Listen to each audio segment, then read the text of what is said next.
Hello friends, welcome to our channel Smart Study with RS।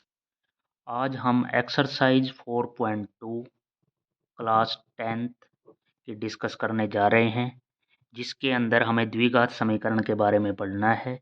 एक general द्विघात समीकरण क्या होता है कि ax square plus bx plus C, जिसमें अल्फा और बीटा इसके दो शून्यक होंगे, या मैं यूं कह लूं कि एक द्विघात समीकरण A X square plus B X plus C और जिसके मूल अल्फा और बीटा होंगे। मूल और शून्यक में कोई फर्क नहीं है। अब हमें पता है द्विघात समीकरण के मूल कैसे ज्ञात करने हैं, उनको सोल्व करने का तरीका देखते हैं। सबसे पहला क्वेश्चन है 2x square plus x minus 6 is equal to 0। तो इसको कैसे करेंगे? तो यहाँ से हमने देखा एक्स स्क्वायर के साथ क्या है, 2 और 6 इनकी गुणा, तो -12, और जोड़ने पे एक्स के साथ क्या है, 1 है, कुछ नहीं है तो +1, एक्स के साथ +1। इसको सोल्व करूँगा तो मैं यहाँ से क्या हो जाएगा कि गुणा करने पे -12, तो यहाँ से देखूँगा मैं 4 और 3, ये दो नंबर हैं, 4 3 12 और 4 और में से 3 गया 1, तो मेरे को यहाँ पे क्या लेना पड़ेगा, माइनस का 3 लेना पड़ेगा, क्योंकि 4 और -3 को ऐड करूँगा तो +1। यहाँ से सोल्व करने का तरीका हम सोल्व करते हैं। 2x स्क्वायर, मैंने ये दो नंबर सोचे हैं, इसको लिख लूँगा यहाँ पे 4x और माइनस का 3x, लास्ट वाला number -6 is equal to 0 as it is. आगे वालों से यहाँ से कॉमन लूँगा तो मैं 2x कॉमन ले सकता हूँ, x प्लस 2 रह जाएगा, और पीछे से कॉमन लूँगा तो यहाँ से नहीं, यहाँ से 3 कॉमन, माइनस का 3 कॉमन, तो x plus 2 is equal to 0। अब x प्लस 2 यहाँ पे भी है, यहाँ पे भी है, x प्लस 2 पूरे से कॉमन, तो यहाँ रह जाएगा 2x माइनस 3 इक्वल टू 0। एक बार जब मैं x plus 2 equal to 0 put करूँगा तो यहाँ से x की वैल्यू -2, और एक बार जब मैं 2x माइनस 3 की वैल्यू इक्वल टू 0 पुट करूँगा तो x की वैल्यू यहाँ से 3/2। तो ये दो मूल इसके आ गए हैं, और द्विघात समीकरण के दो ही मूल आने चाहिए थे। तो यहाँ पे क्वेश्चन नंबर फर्स्ट सोल्व हो गया। ये सब क्वेश्चन सोल्व करने के तरीके आपको ऐसे ही सोल्व करने हैं जब भी द्विघात समीकरण हो। एक मुश्किल क्वेश्चन और लेता हूँ मैं यहाँ पे, एक क्वेश्चन और यहाँ पे डिस्कस करता हूँ। √2x square plus 7x plus 5√2 equal to 0। इसको सोल्व करेंगे तो क्या है, वही गुणा करने पे कितना, 5√2 इंटू 5√2 इक्वल टू, तो यहाँ कितना हो जाएगा 10, और ऐड करने पे यहाँ पे क्या आना चाहिए, x के साथ 7 है तो 7, यहाँ पे दो नंबर मेरे को 5 और 2 ही दिखाई लग रहे हैं कि 5 और 2 को ऐड करूँगा, 5 और 2 7 और 5 दूनी 10, तो यहाँ पे मैं वैल्यू पुट कर दूंगा इसके अंदर, बस √2x square plus 5x plus 2x, 5 और 2, और प्लस में 5√2 इक्वल टू 0। तो यहाँ से मैं कॉमन क्या ले सकता हूँ, x कॉमन ले सकता हूँ, तो √2x प्लस 5 रह जाएगा अंदर, और आगे मैं क्या कॉमन ले सकता हूँ, अगले में से मैं √2 कॉमन लूँगा तो यहाँ पे क्या रह जाएगा, तभी ब्रैकेट के अंदर का √2x प्लस 5 रहेगा। ब्रैकेट के अंदर सेम होना चाहिए, तो √2x प्लस 5 यहाँ से मैं कॉमन, दोनों से कॉमन ले सकता हूँ यहाँ पे, तो यहाँ अंदर रह जाएगा x प्लस √2 और इक्वल टू 0। तो यहाँ से क्या हो जाएगा, √2x plus 5 is equal to 0, तो यहाँ से √2x की वैल्यू क्या आ जाएगी, -5, और x की वैल्यू यहाँ से निकालूंगा तो -5/√2, एक ही वैल्यू ये है, और x प्लस √2 इक्वल टू 0, तो x की वैल्यू -√2, एक x की वैल्यू ये है। This is the answer question number second का। उसके बाद हम आगे डिस्कस करते हैं question number third, fourth, fifth, sixth, जो इंपॉर्टेंट क्वेश्चन है उनकी तरफ बढ़ते हैं। क्वेश्चन नंबर थर्ड को डिस्कस करता हूँ मैं। यहाँ पे इक्वेशन बनानी है, एक दो संख्याएं ऐसी ज्ञात कीजिए जिनका योग 27 होना चाहिए, योग 27 होना चाहिए, और उनका गुणनफल कितना होना चाहिए, 182। तो यहाँ पे मैंने दो संख्या सोच ली, x प्लस वाई 27 हो, और x into y equal to 180 हो। तो ये दोनों इक्वेशन से मैं आसानी से एक से वैल्यू निकाल के, मान लो x की वैल्यू यहाँ से निकाल के 27 माइनस वाई यहाँ रख के और इससे x और y की वैल्यू सोल्व कर सकता हूँ। क्वेश्चन नंबर 4 की तरफ पढ़ें। तो फोर्थ क्या है, दो क्रमागत धनात्मक। क्रमागत धनात्मक तो एक x होगी तो इससे अगली क्या होगी x+1, अगली देखें तो x+2, इस तरह क्रमागत होंगी। इन पूर्णांक ज्ञात करो जिनके वर्गों का योग है, इनके वर्गों का योग दे रखा है 365। तो ये ऐसे समीकरण हो जाएगी x² और अगली संख्या x+1 है तो इसका स्क्वायर, इनके वर्ग कर दिए और इनका योग कितना दे रखा है 365। यहाँ से इक्वेशन आप सोल्व कर सकते हो, यहाँ से a+b की वैल्यू सोल्व करके यहाँ से वैल्यू सोल्व कर लेना आप। क्वेश्चन नंबर 5 के अंदर क्या है, क्वेश्चन नंबर 5 एक समकोण त्रिभुज है, तो एक सुंदर समकोण त्रिभुज तैयार करते हैं। समकोण त्रिभुज में एक एंगल 90 डिग्री का होता है। ए बी सी एक त्रिभुज बना ली जिसमें बी पे 90 डिग्री है। समकोण एंगल सबसे बड़ा होगा तो इसके सामने की भुजा कर्ण होगी, ये आधार होगा और ये साथ वाली लंब होगी। तो यहाँ पे क्या दे रखा है, जिसके आधार से 7 सेंटीमीटर, एक त्रिभुज की ऊंचाई हमने आधार मान लिया, यहाँ पे x है तो इसकी ऊंचाई 7 सेंटीमीटर कम है तो x-7 होगा और इसका कर्ण दे रखा है 13 सेंटीमीटर। अब हमें अगर डायरेक्ट याद हो तो 5, 12, 13 से एक ट्रिपलेट बनता है, तो यहाँ से हम क्या होगी, ये 5 होगी, ये 12 होगी और ये 13 हो जाएगी। लेकिन ये 10th क्लास में आपको डायरेक्ट ऐसे नहीं करना, हमें फाइंड आउट करके बताना है। तो हम यहाँ पे वैल्यू निकाल, पाइथागोरस थ्योरम से ये आधार का वर्ग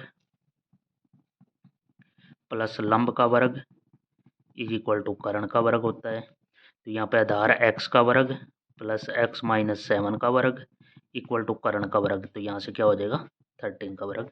ये इक्वेशन नंबर फर्स्ट से हम आसानी से इसका यहाँ पे a-b का स्क्वायर खोल के x की वैल्यू आसानी से निकाल सकते हैं। एक छठा क्वेश्चन देखते हैं हम दूसरी साइड पेज के। छठा क्वेश्चन इंपॉर्टेंट है। एक कुटीर उद्योग में क्या हुआ है कि कुछ दिनों के लिए कुछ बर्तनों का निर्माण किया जाता है। एक विशेष दिन ये देखा गया कि प्रत्येक नग की निर्माण लागत उस दिन के निर्माण किए गए बर्तनों की संख्या के दुगने से भी 3 अधिक है। तो हमने मान लिया कि हमने एक किसी विशेष दिन मान लो एक नग या बर्तन बनाए x, तो इसकी कीमत क्या हो जाती है, इसकी कीमत हो जाएगी उस दिन बर्तनों की संख्या के दुगने से भी 3 अधिक है। जितने बर्तन बनाए 2x प्लस 3 उस एक बर्तन की कीमत हो जाएगी। जैसे मैं 6 बर्तन बनाऊं और एक बर्तन की कीमत 5 रुपये है तो 6 पंजे 30 रुपये यहाँ टोटल रुपये हो जाएंगे। तो यहाँ पे मैं देखूंगा तो x नग बनाए और उनकी कीमत हर एक नग की 2x प्लस 3 है, तो टोटल उसने दे रखा है 90 रुपये लागत आई है। तो यहाँ से मैं सोल्व करके बता देता हूँ आपको। 2x² plus 3x minus 90 is equal to 0। यहाँ से मैं सोल्व करूँगा तो क्या है, वही तरीका 90 और 2 की गुणा माइनस 180 और जोड़ने पे 3। तो यहाँ पे ये दो नंबर मेरे सामने आते हैं 15 और 12। 15 और 12 और गुणा करने पे कितना माइनस का आना चाहिए 180 और जोड़ने पे तो मेरे को क्या लेना पड़ेगा, यहाँ पे माइनस का 12 लेना पड़ेगा और जोड़ने पे प्लस का 3 चाहिए। तो 15 माइनस 12 और जब मैं x की वैल्यू यहाँ से सोल्व करूँगा तो x की वैल्यू मैं सोल्व करके बता देता हूँ। चलो इस क्वेश्चन में 2x² प्लस का 15x माइनस का 12x माइनस का 90 इक्वल टू 0।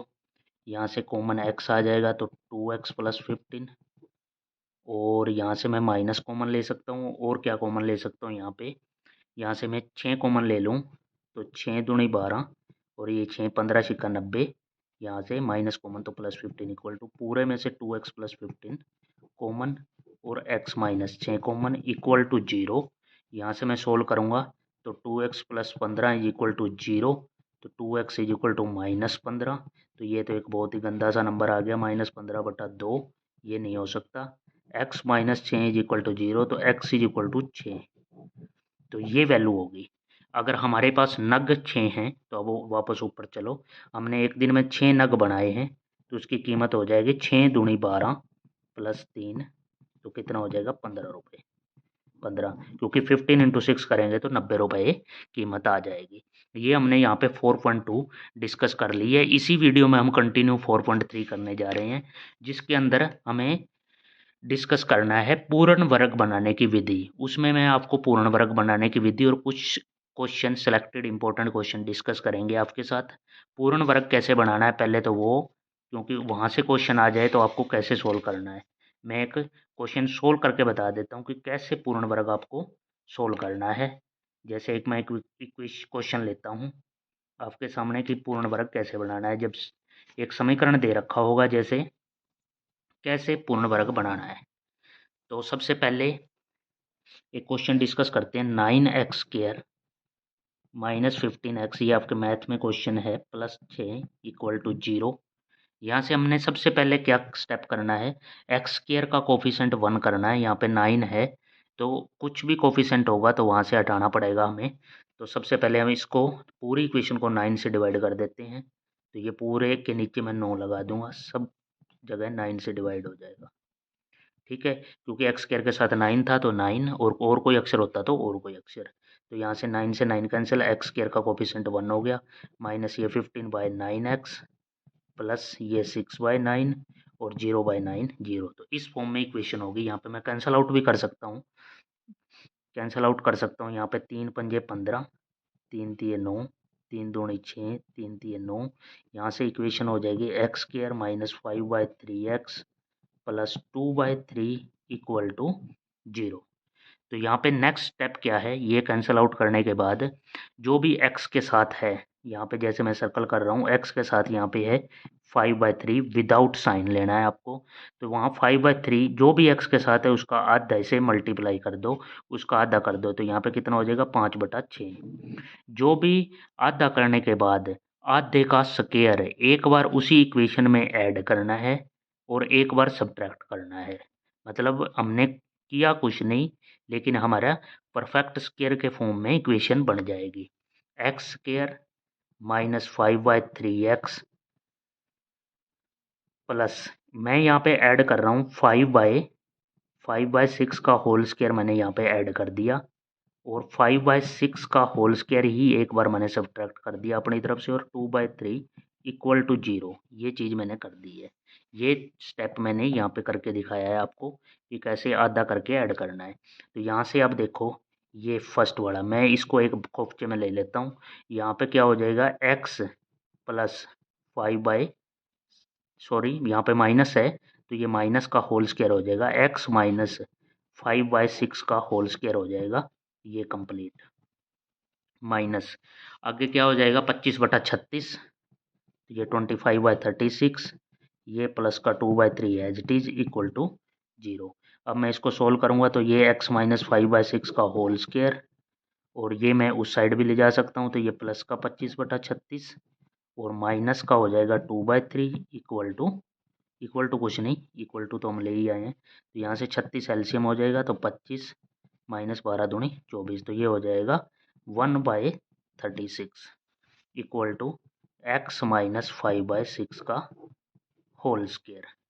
तो यहाँ से मैं आगे सोल्व करूँगा तो क्या हो जाएगा, यहाँ से x माइनस 5/6 मैं स्क्वायर को हटाऊंगा, यहाँ से जो ऊपर स्क्वायर है, तो यहाँ पे मेरे को क्या करना पड़ेगा, अंडर रूट, और वो भी क्या प्लस माइनस साइन के साथ, तो 1/6 वैल्यू यहाँ से निकलेगी। अब मैं आगे सोल्व एक बार x माइनस 5/6 के इक्वल में 1/6 प्लस का, और एक बार क्या करना है x माइनस 5/6 के सामने एक बार माइनस का 1/6। तो यहाँ से सोल्व करूँगा तो कितना आ जाएगा, यहाँ से x की वैल्यू निकालूंगा तो 1/6 प्लस 5/6 हो जाएगा, तो यहाँ 6/6 x की वैल्यू 1, और एक बार मैं यहाँ पे x = -1/6 प्लस 5/6, तो यहाँ से x की वैल्यू कितनी हो जाएगी, 5 में से 1 गया 4/6, तो ये हो जाएगा 2/3। एक x की वैल्यू 1 और एक x की वैल्यू 1 और एक x की वैल्यू 2/3। ये दो इक्वेशन, दो को x की वैल्यू हमने यहाँ पे निकाल दी है, किससे, पूर्ण वर्ग बनाने की विधि से। तो आपको ऐसे पूर्ण वर्ग बनाने की विधि से सोल्व करने हैं क्वेश्चन।